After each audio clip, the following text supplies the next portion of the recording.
The burgundy wallpaper of my parents' living room seems to pulse with each note of White Christmas floating from the stereo. Mother insists on playing Bing Crosby every the 25th of December, just as she insists the artificial Douglas fir must stand exactly 6 inches from the bay window. Perfect symmetry matters in the Foster household. I shift on the Italian leather sofa, its cold surface refusing to warm beneath me. The room sparkles with crystal ornaments and silver garlands that Mother special orders from a boutique in Vermont. No multicolored lights allowed, no tinsel, no homemade decorations that might disturb the carefully curated elegance. Paris. Madison's squeal pierces the room as she waves a thick envelope. Mom, Dad, this is incredible. My older sister clutches a first-class ticket to her chest, her perfectly manicured nails flashing red against the crisp paper. A career-building opportunity. She reads from the card. $3,500 for the ultimate networking experience.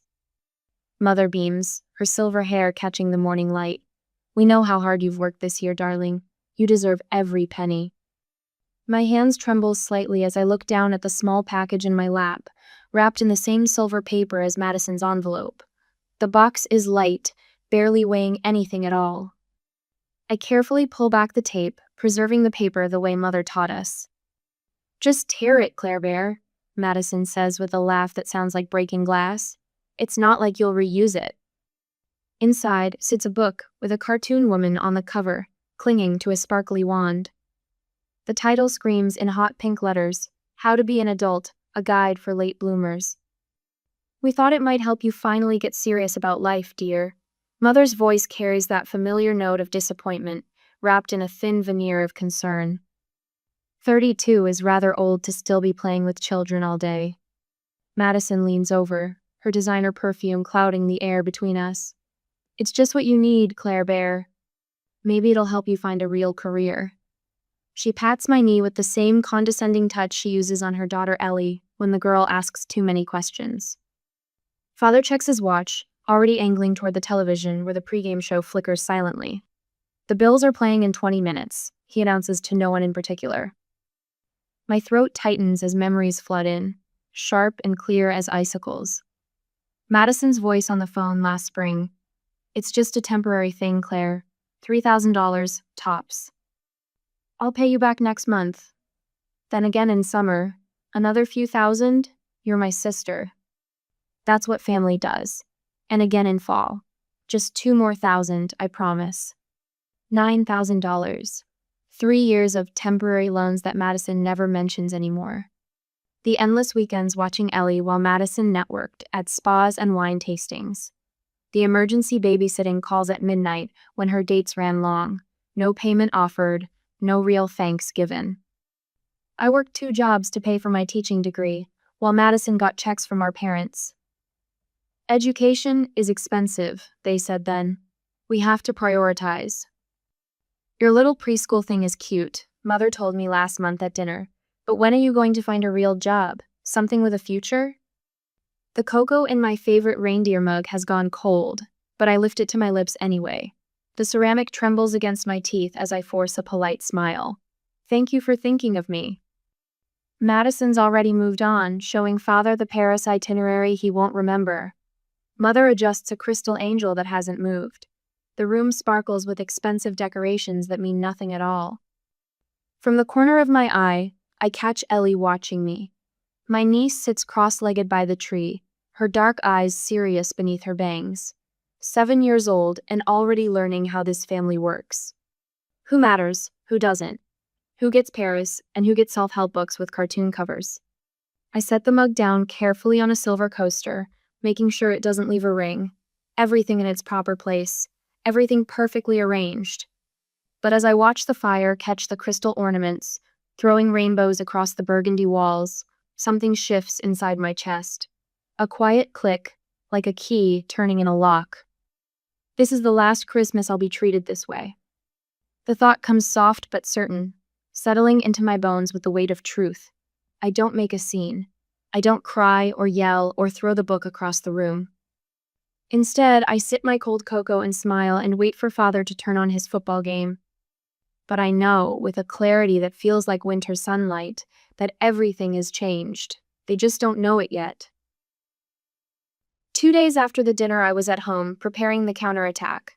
My apartment smells like leather and shoe polish, an odd comfort after the cloying perfume of Mother's living room. The wooden stairs creak beneath my feet as I climb to my small space above Antonio's shoe repair. Each step feels lighter than the last, as if Christmas dinner's weight drops away with the growing distance. Inside, I pull the copper kettle from the stove and pour steaming water over a chamomile tea bag. Steam rises in lazy curls while I reach under my bed, fingers searching until they brush against the spiral binding of my grandmother's old account book. The ledger's pages whisper as I smooth them flat on my kitchen table. Red ink chronicles a story my family refuses to see. The 15th of March, emergency loan to Madison, $3,000. The 22nd of April, visa application fees, $800. The 7th of June, short-term help, $2,500. My hand trembles as I add today's date and a single word: enough. The numbers blur before my eyes.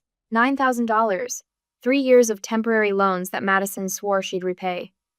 I flip through my banking app, cross-referencing deposits and withdrawals. A notation catches my eye. A transfer Madison labeled Visa Fees matches the date of her Instagram post from Blue Mountain Spa Resort. My phone buzzes. A text from Ellie. Aunt Claire, why did Mommy say you had to watch me last week because she was at a work dinner? I saw her pretty dress when she went to meet Thomas. The ceramic mug nearly slips from my fingers. Thomas, Madison's tennis instructor, the emergency that pulled me away from Sarah's retirement party. Another buzz. The family group chat springs to life. Madison, urgent family dinner tomorrow night. Need everyone there.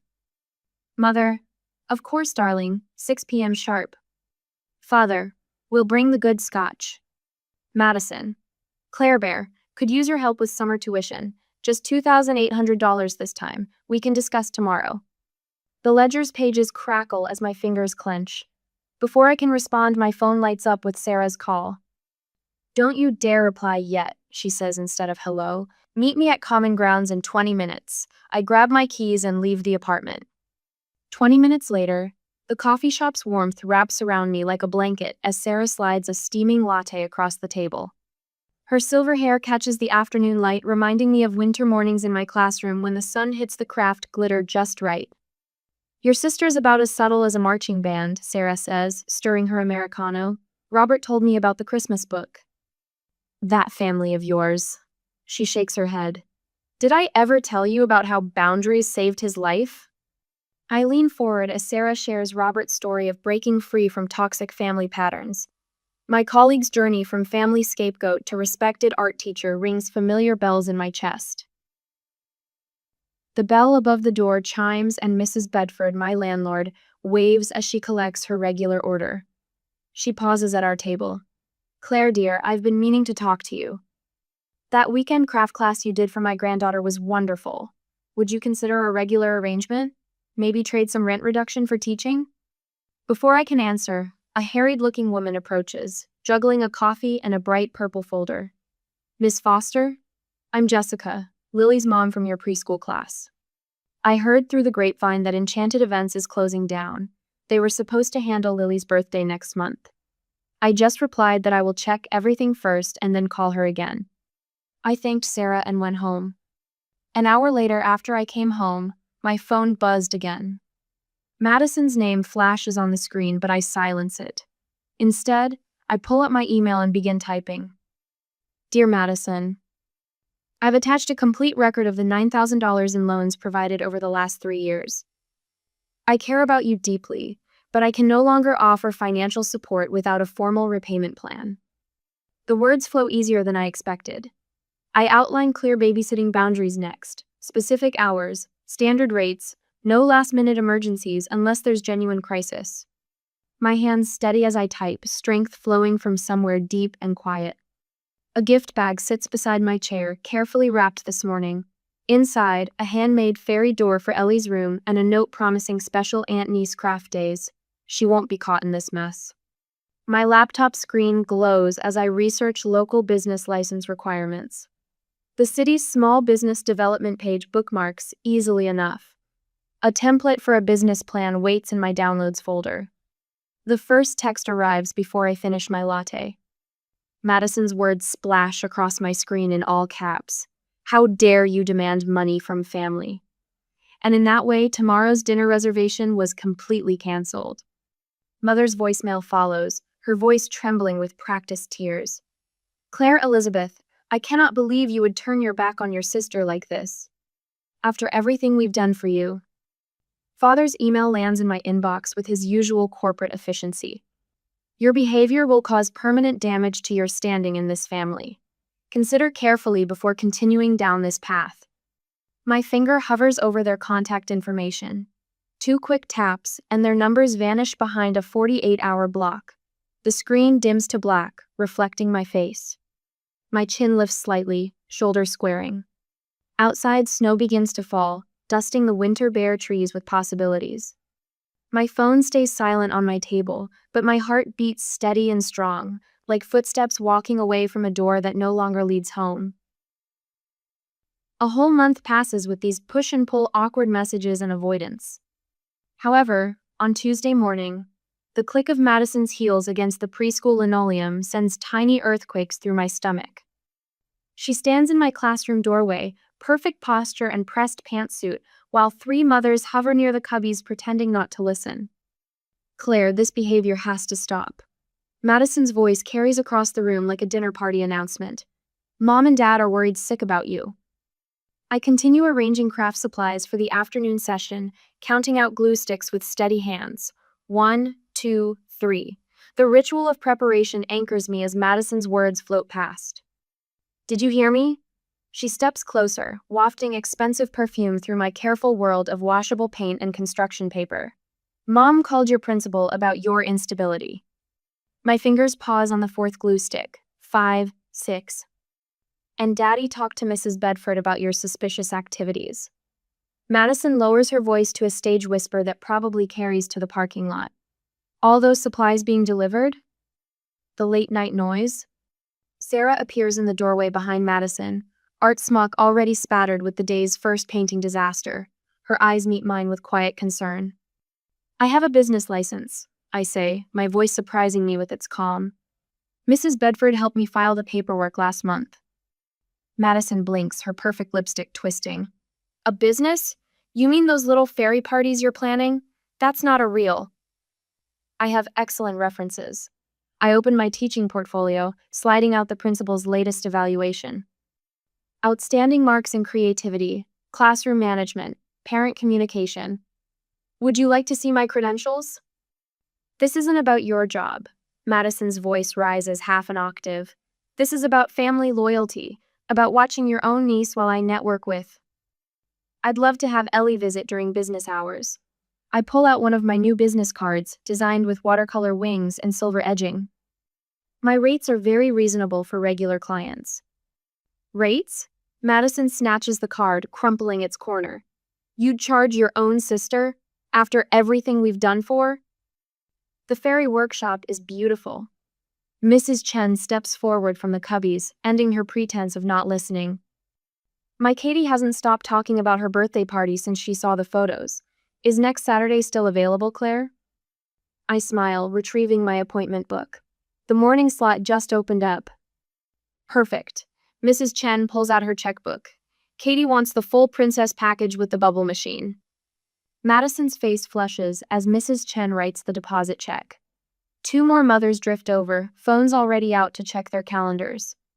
The room fills with cheerful planning while Madison stands frozen, the crumpled business card cutting into her palm. I have a class starting in 10 minutes. I accept Mrs. Chen's check with a quiet thank you. Was there anything else you needed? Madison's heels strike the floor like hammer blows as she storms out. My phone buzzes seconds later with her text. Mom and Dad will hear about this betrayal. I slip the phone into my desk drawer without responding. Sarah helps me arrange the last of the glue sticks while the mothers book their parties. The afternoon sun paints shadows through my classroom windows, turning ordinary corkboards and crayon drawings into the borders of an enchanted realm. That evening, I transformed the basement Mrs. Bedford offered into my first real workshop. Robert from the third grade room helps me carry in shelves and supplies, telling stories about his own family's dramatic reactions when he opened his photography studio. "They'll adjust," he says, hanging strings of fairy lights along the ceiling. "Or they won't. Either way, you'll be teaching those kids something more valuable than spelling." "What's that?" "That it's okay to believe in magic."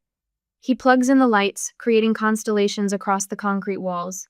"And that it's okay to believe in yourself." Sarah arrives with pizza and her marketing expertise, turning my simple website into something professional. 3 more bookings ping through before midnight.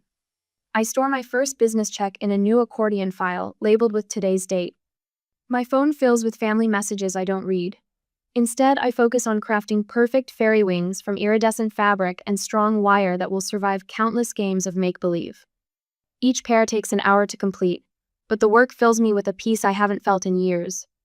Later that week, I speak at a teachers' conference about creative play in early education. My voice doesn't shake once. The workshop space draws admiring comments from other teachers. My calendar fills with bookings through summer. Madison's texts shift from threats to carefully casual questions about my sudden success. Mother emails about investment opportunities. Father's secretary calls about family business ventures. I archive their messages without response. The basement workshop expands as Mrs. Bedford offers adjacent storage space at a fraction of market rate. Sarah transitions to part-time assistant, bringing order to my creative chaos. My first month's earnings match my teaching salary. At night, I sleep without waking to check my phone for family emergencies. The fairy wings hanging in my workshop catch moonlight through the basement windows, casting shadows like promises on the wall. Until Ellie's birthday appears on my calendar, circled in sparkly purple ink from months ago. I trace the date with my fingertip, remembering her solemn request for the most magical party ever before all this began. The choice I make next will change everything between us. But as I reach for my phone, I realize my hands aren't trembling anymore. A month later, everything was ready for Ellie's birthday. The glitter swirls through shafts of late afternoon sunlight as I put the finishing touches on a paper flower arch.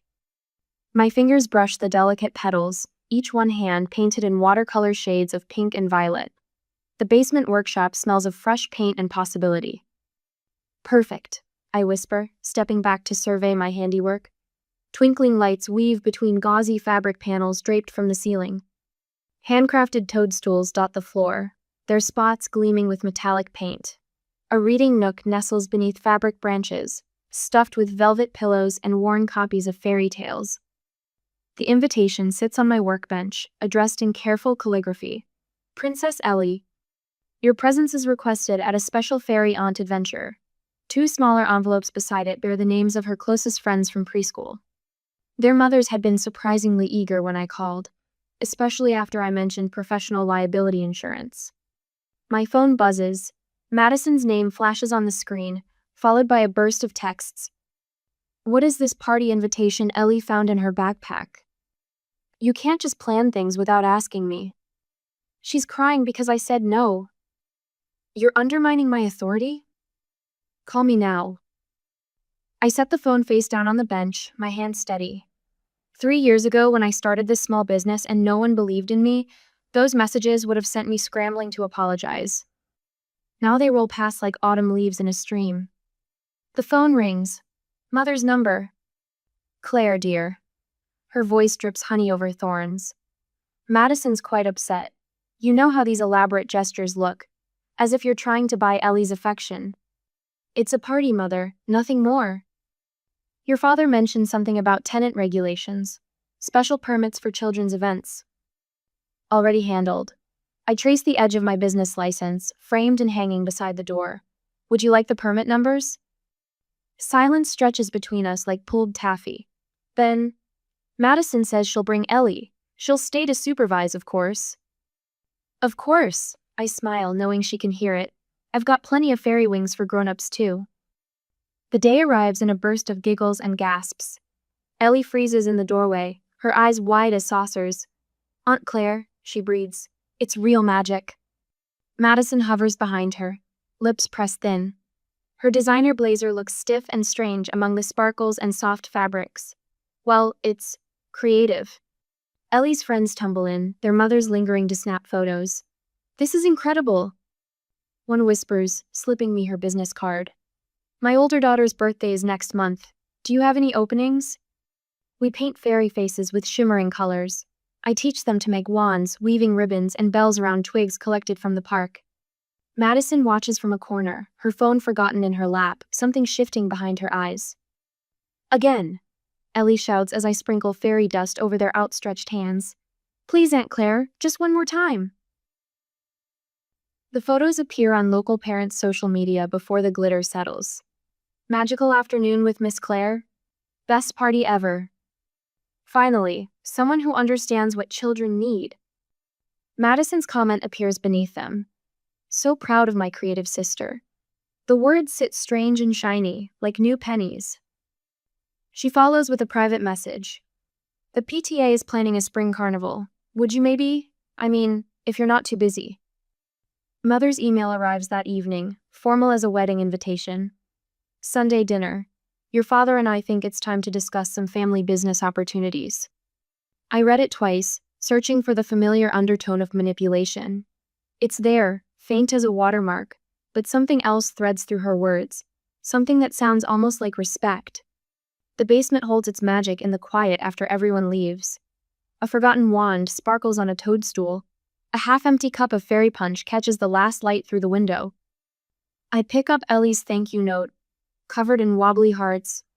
You make everything beautiful, Aunt Claire. My phone chimes with another message from Madison.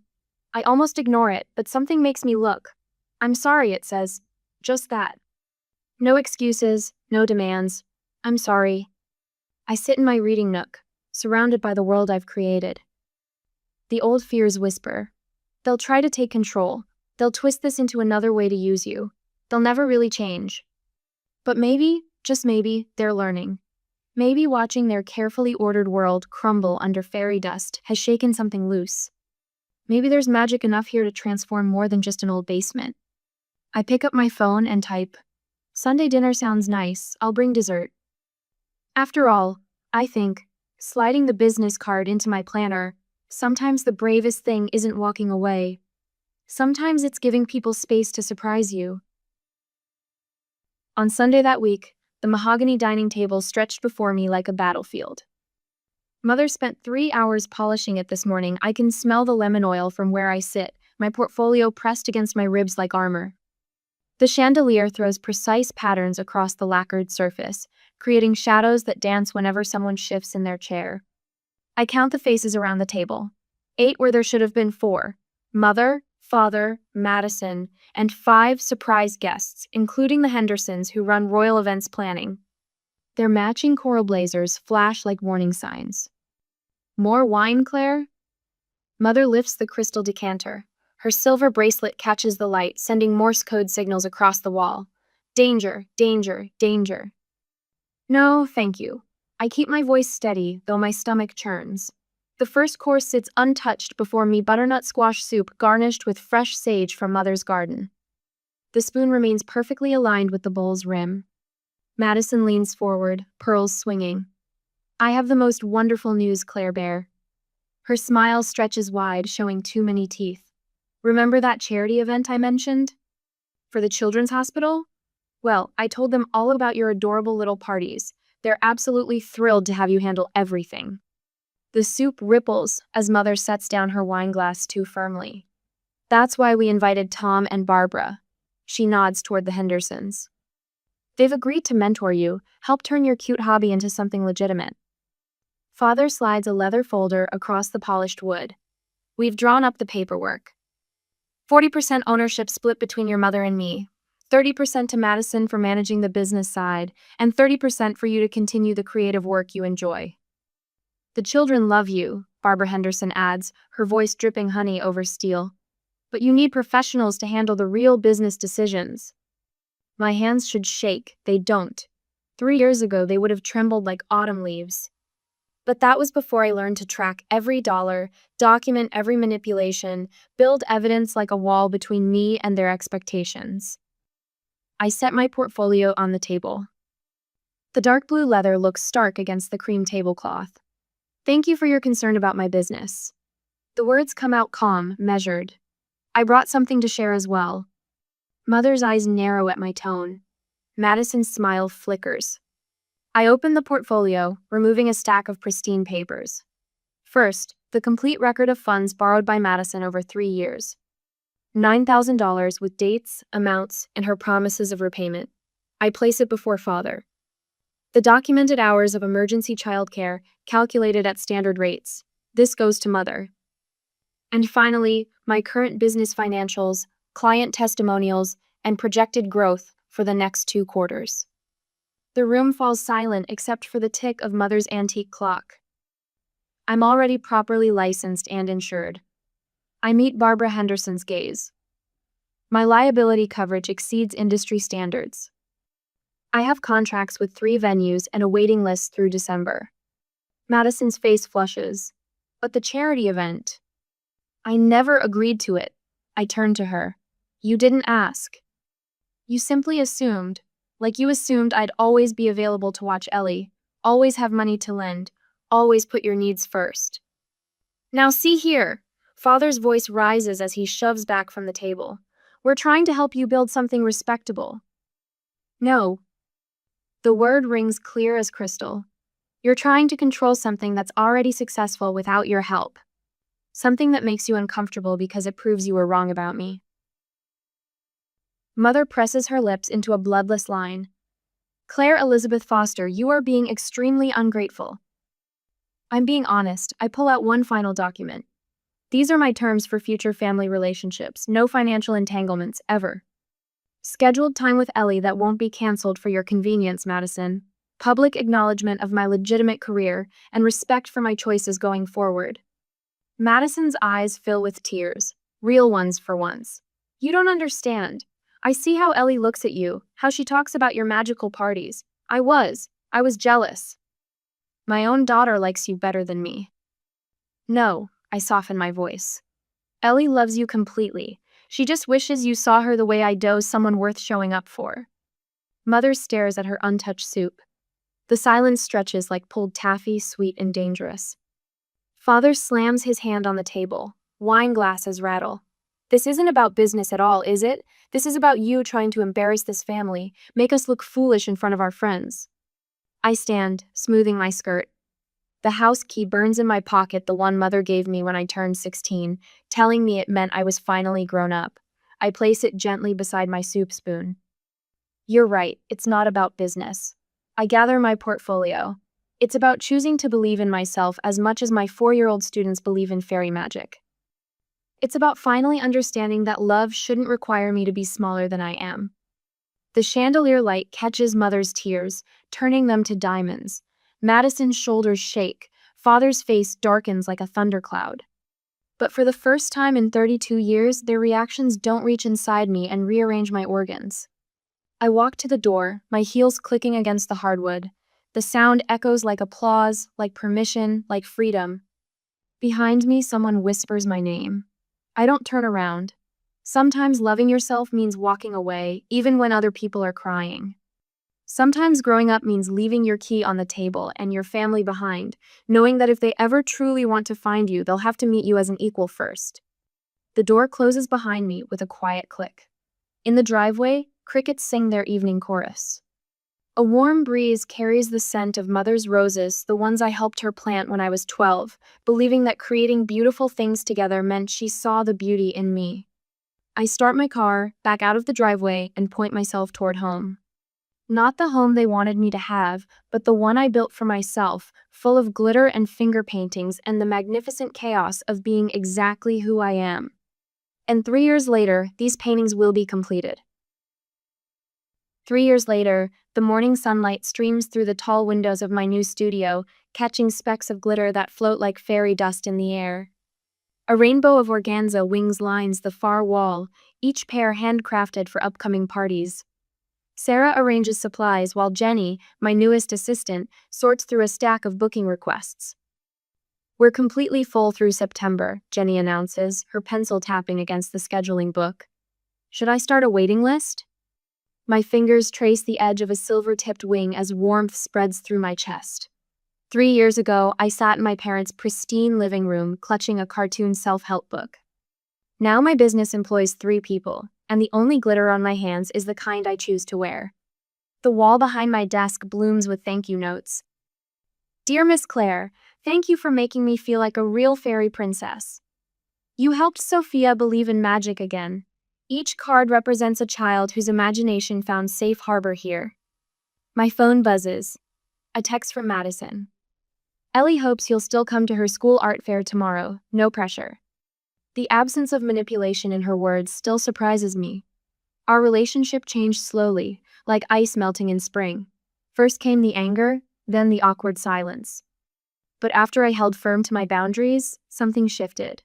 Now when Madison asks for help, she accepts no as a complete sentence. The community college called yesterday about teaching another course on childhood creativity. Last semester's students still email me about their classroom successes. One photo shows a reading nook transformed into a hobbit hole, complete with a round green door. Another displays a science center reimagined as an explorer's outpost. Claire? Sarah's voice pulls me back. The conference organizers want to know if you'll keynote again next spring. Last year's speech terrified me. Standing before hundreds of educators, my voice shook as I began. But when I described how imagination creates sanctuary for struggling children, the words flowed like water. The standing ovation afterward still feels surreal. Tell them yes, I answer, surprising myself with the lack of hesitation. A knock at the studio door reveals Linda, my mother, holding a newspaper. I saw your interview, she says, hovering in the doorway. Her silver hair catches the light, reminding me of Christmas tinsel. About the scholarship fund for early childhood education students. The familiar tension creeps into my shoulders, but I breathe through it. Linda still struggles to understand my choices, but she's learning. Last week, she forwarded an article about successful women entrepreneurs without a single critical comment. Would you like some tea? I offer. Jenny just made a fresh pot. Linda perches carefully on a paint-splattered stool, somehow maintaining perfect posture. Her eyes drift to the wall of wings, lingering on a pair spelled with fresh copper paint. These are quite artistic, she manages. From Linda, that's practically a standing ovation. The scholarship announcement spreads across her lap. My small foundation will help future teachers afford their degrees without working 2 jobs like I did.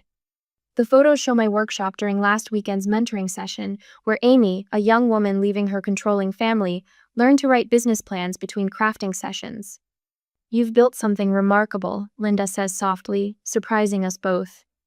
After she leaves, I unlock my office cabinet and pull out that old self-help book. Its pages burst with pressed flowers and notes from children. Birthday card scraps mark favorite passages, not about growing up, but about growing strong. Tonight, I'm adding something special. A photo of Ellie at last month's Christmas gathering, beaming as she hands me a handmade card covered in wobbly stars. My niece's art now decorates my office wall, right next to her mother's first genuine thank you note. The inscription I wrote years ago still graces the inside cover. Growing up isn't about changing who you are, it's about finally standing up for who you've always been. Standing at my window, watching the sunset paint the sky in shades of possibility, I understand what that younger, uncertain Claire couldn't. Sometimes the most powerful magic isn't in fairy wings or glitter. Sometimes it's in the quiet strength of choosing your own path, even when that path sparkles. I place the book on its shelf, next to my business licenses and teaching certificates. The studio lights dim automatically, but I don't need them anymore. I've learned to trust myself in the dark. As I lock up, my phone chimes with another text from Madison. Thank you for showing Lee it's okay to be herself. I smile, slipping the phone into my pocket without feeling obligated to respond immediately. The evening air wraps around me like a familiar shawl as I walk to my car. Tomorrow brings another art fair, another chance to support my niece, another opportunity to show children they can soar on wings of their own making. And I'm ready for every moment of it.